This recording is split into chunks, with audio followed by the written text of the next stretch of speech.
Prime minister के बाद में जो हमारे देश का नेक्स्ट इंस्टीट्यूशन है वो प्रेसिडेंट राष्ट्रपति कहलाता है।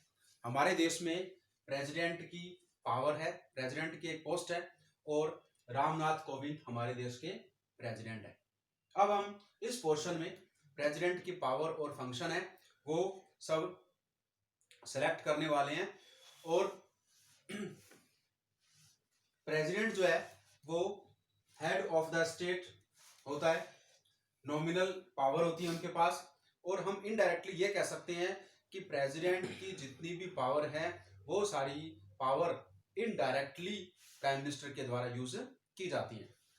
यानी हमारा जो कॉन्स्टिट्यूशन है उस कॉन्स्टिट्यूशन ने प्रेसिडेंट को पावर दी है, लेकिन ये सारी की सारी पावर प्रेसिडेंट खुद ना यूज करके हमारे देश का प्राइम मिनिस्टर उन पावर्स को यूज करता है और उन पावर को एग्जीक्यूट करने का काम करता है। इसलिए प्राइम मिनिस्टर को हेड ऑफ द नेशन कहते हैं और प्रेसिडेंट को हेड ऑफ द स्टेट कहा जाता है।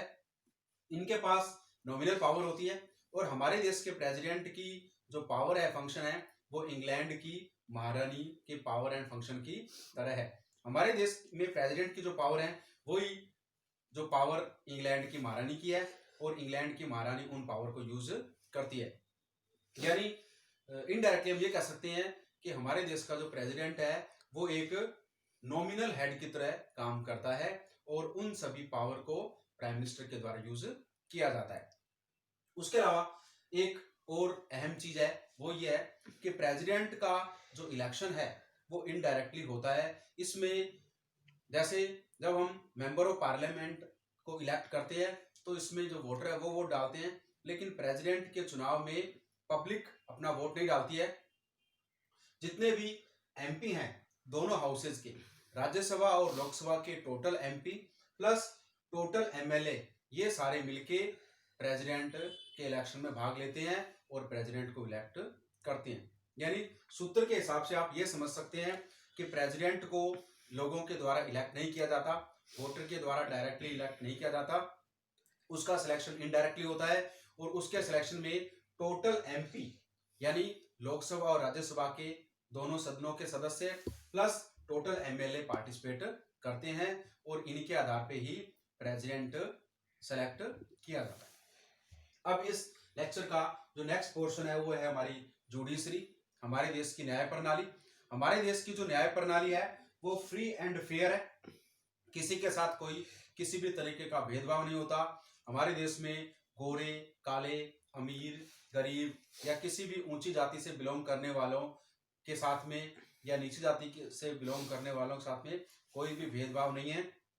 सारे समान रूप से कार्य करते हैं और सभी को समान रूप से शक्तियां हमारे संविधान ने प्रोवाइड की है। इसलिए हम ये कह सकते हैं कि हमारी जो न्याय प्रणाली है, हमारी जो जुडिशरी है वो फ्री एंड फेयर तरीके से काम करती है। किसी के साथ भी किसी भी तरीके का भेदभाव नहीं होता। एक कोई अमीर है, गरीब है या किसी भी कास्ट से, किसी भी रिलीजन से बिलोंग करे, हमारी न्याय प्रणाली स्वतंत्र है, निर्भीक है और स्वतंत्र और निर्भीक होने के कारण वो अपराधी को सजा देती है और निरपराधी को सजा न देने का प्रावधान है। जुडिशरी में कोर्ट्स होती हैं, न्यायालय होती हैं। सबसे ऊपर सुप्रीम कोर्ट होता है। हमारे देश में एक सुप्रीम कोर्ट है और हर स्टेट्स में हाई कोर्ट होती है और हर स्टेट के जितने डिस्ट्रिक्ट हैं उनके अंडर में डिस्ट्रिक्ट कोर्ट वर्क करती हैं और इसी तरीके से काम किया जाता है। अब आप स्टूडेंट्स ये कहोगे कि सर सेंट्रल लेवल पे एक सुप्रीम कोर्ट है, स्टेट लेवल पे हाई कोर्ट है और डिस्ट्रिक्ट लेवल पे डिस्ट्रिक्ट कोर्ट है, तो इनका बेनिफिट क्या है? क्योंकि कानून तो सभी कोर्टों में एक बराबर है। इसका बेनिफिट ये है कि अगर किसी निरपराधी को कोई कोर्ट सजा दे दे तो वो अपने से हायर कोर्ट में अपील कर सकता है और हायर कोर्ट में अपील करके वो न्याय ले सकता है।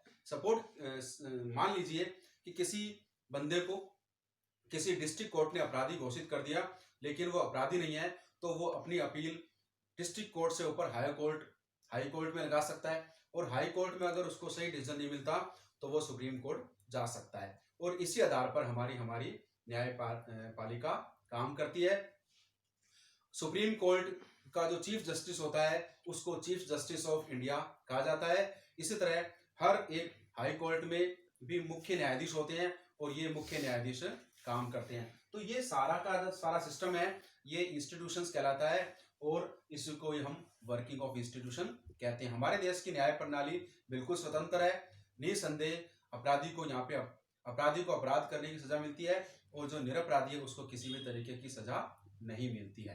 तो ये हमारा लेसन यहाँ पे खत्म हुआ, जिसमें कि आप लोगों ने जुडिशरी के बारे में, प्रेसिडेंट के बारे में, प्राइम मिनिस्टर के बारे में, मिनिस्टर्स के बारे में और एमपी और एमएलए के बारे में पढ़ा।